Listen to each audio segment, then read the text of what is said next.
It was at this moment that he knew. He fucked up.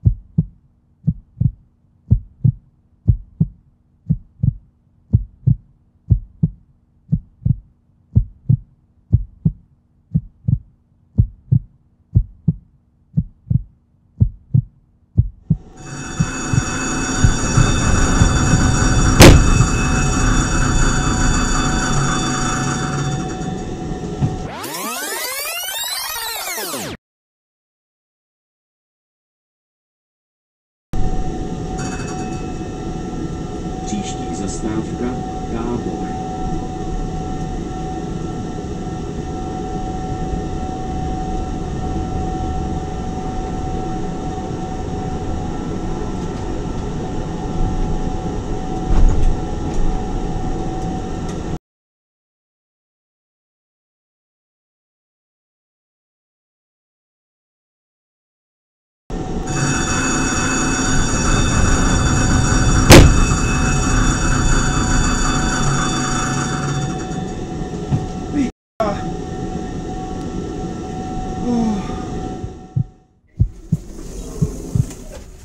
Volali jste někdo sanitku?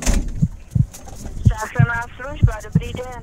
Dobrý den, prosím vás, tady řidič tramvaje. Já jsem tady srazil paní mezi zastávkama Rybkova a Tábor. Prosím vás, jak jste na tom? Je při vědomí? Ano, je při vědomí. Jo, a co jí bolí, zeptejte se. Ne, leží tady na zemi, prosím vás, co vás bolí? Všechno jí bolí.